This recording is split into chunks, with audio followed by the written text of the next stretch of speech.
Without any fast API knowledge मैंने interview bypass किया, job join किया, 7 डेज के अंदर उनके कोड के ऊपर पूरा हाथ बैठा लिया एंड विद इन 15 डेज मैंने पूरा का पूरा सर्वर का लोड जो है वो संभाल लिया था अपने आप के ऊपर। ठीक है, बट ये सब कैसे? ये सब आपको सुनने में लग रहा है कि यार राज भाई कुछ ना कुछ तो अपने को बना रहा है, बट नहीं। राज भाई के पास है एक छोटा सा हैक, एक छोटा सा फ्रेमवर्क, एक छोटी सी स्ट्रैटेजी जिसके वजह से राज भाई ये सब करने वाले हैं। तो एआई का एरा है अभी के इसमें, उसमें पता है आपको जॉब लेना बहुत मुश्किल हो गया है। ठीक है, रिज्यूमे तुम्हारा सेलेक्ट होना ही बहुत मुश्किल है, but what about new skills? ठीक है, अगर तुम वो सीखने जाओगे बेसिक से तो तुम्हें पता है तुम्हें बहुत ज़्यादा टाइम लगेगा।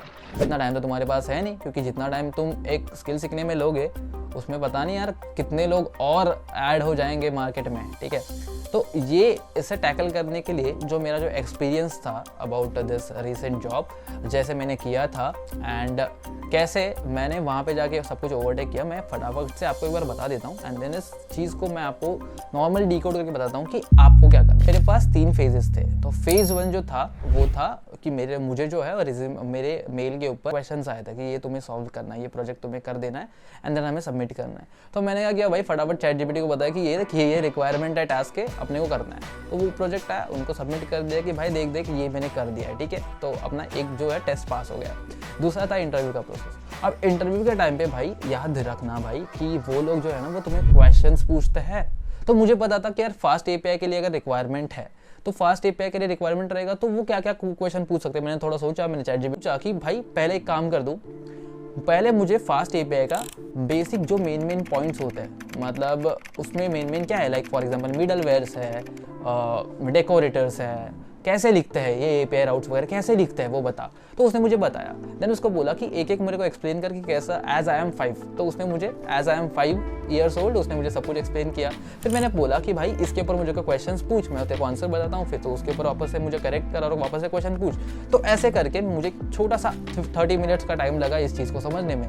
उसके बाद में जब मेरा इंटरव्यू का कॉल हुआ, ठीक है, मैंने उनको आंसर दे दिया, बट साला यहाँ पे एक ट्विस्ट हुआ ये कि उन्होंने मुझे वो तो पूछा, लेकिन उसके बाद भी मुझे उसने पूछा कि यार एनकैप्सुलेशन क्या होता है, ये सब चीज़ें पूछी जो कि फास्ट एपीआई के रिलेटेड नहीं है। ठीक है, तो ये सब किसके रिलेटेड है? तो ये फंडामेंटल्स के रिलेटेड है। तो फर्स्ट जो आप सीखोगे इस फ्रेमवर्क में, that you have to like note is that F मतलब फंडामेंटल्स। ये चीज़ें करने से पहले फंडामेंटल्स क्लियर कर लो। कैसे फंडामेंटल्स क्लियर करोगे आप? आपके एक तो आप C++ या जावा कोई भी ऐसे मतलब लो लेवल जो लैंग्वेज होती है वैसे ही सेलेक्ट कर लो।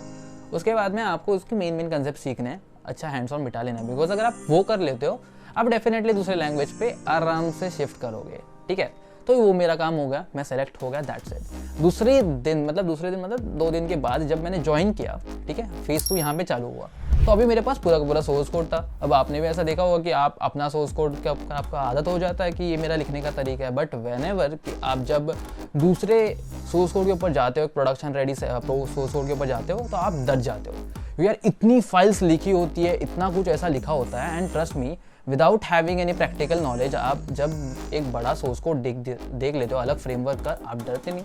से मैं भी डरा, बट यार मुझे काम करना था क्योंकि मुझे उस दिन टास्क असाइन हो गए थे ऑलरेडी।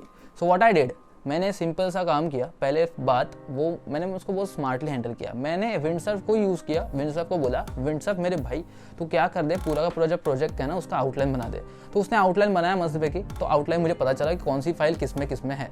अब फाइल्स बहुत ज़्यादा थी तो रीड करता था तो बहुत ज़्यादा टाइम जाता था। अब उसके बाद में जब उन्होंने मुझे बोला कि एपीआई एंड पॉइंट के ऊपर काम कर ले, तो एपीआई एंड पॉइंट के ऊपर काम कर ले। मुझे ऑलरेडी जब वो चैट जीपीटी ने मुझे जब सिखाया था तब मुझे एंड पॉइंट के ऊपर कैसे काम करते हैं मुझे पता था कि यार एंड पॉइंट ऐसा लिखता है, एंड पॉइंट ऐसे लिखते हैं, एंड नीचे एक फंक्शन होता है, वो बेसिकली एक फंक्शन होता है जो एग्जीक्यूट होने वाला है इस एंड पॉइंट पे कॉल आने के बाद। ठीक है, तो मैंने गया वहाँ पे देखा उस एंड पॉइंट के ऊपर क्या क्या है और उसमें मैं क्या कर सकता हूँ।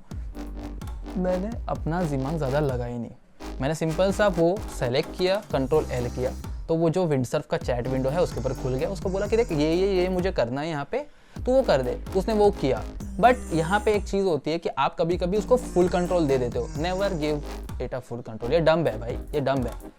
तो वहाँ पे कभी आपको फुल कंट्रोल नहीं देना है। तो मैंने भी फुल कंट्रोल नहीं दिया था। तो मैंने उसने जो चेंजेस किए पहले रिव्यू किया चेंजेस, जो चीज़ें मुझे चाहिए थी एक्सेप्ट, जो चीज़ मुझे नहीं चाहिए थी रिजेक्ट। ठीक है, तो अपना ऐसा काम हो गया, टेस्टिंग कर दिया, काम डन। कुछ छोटे मोटे चेंजेस थे वो हमने खुद किए, बिकॉज उसको वापस से वहाँ पे नहीं बोलना, बिकॉज वो कभी कभी वाट लगा देता है। ठीक है। तो ऐसे इस वे में आपको ये भी चीज़ समझनी चाहिए। तो मेरा जो दूसरा जो बना F के बाद वो क्या बना पता है? सेकेंड एस समझ गया? फ्रेमवर्क का जो सेकेंड लेटर है वो एस है। एस का मतलब स्ट्रक्चर, ठीक है। आपका जो भी चीज़ है, जो आप चीज़ सीख रहे हो, उसका प्रॉपर स्ट्रक्चर आपको पता होना चाहिए कि मेन क्या है।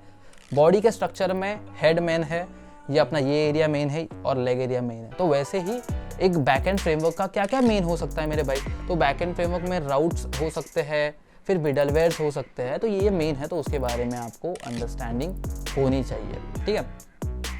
एंड भाई ये दो चीज़ें थी। तीसरी फेज तो मेरी डेवऑप्स वाली थी, तो वो तो मैं आपको बताने का कोई सेंस नहीं बनता, ठीक है। तो मैं उसके ऊपर टाइम भी नहीं वेस्ट करूँगा।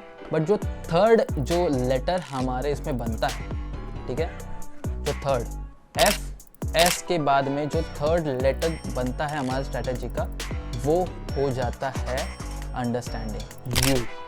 क्योंकि भाई एआई का अंडरस्टैंडिंग बहुत क्लियर होना चाहिए आपको कि एआई का थोड़ा कैसे बहुत चलता है, जो चल रहा है ना वो कैसे बहुत चेंजेस कर रहा है, उसको प्रॉपरली आपको देना है कि भाई ये स्ट्रक्चर में ये इसको दे दो। फॉर एग्जांपल एक कोड में मुझे सिर्फ मॉडल, मतलब कोड स्ट्रीम सेम था, बट जो मुझे डेटाबेस में सेव करना था उसके मॉडल का नाम डिफरेंट था, ठीक है।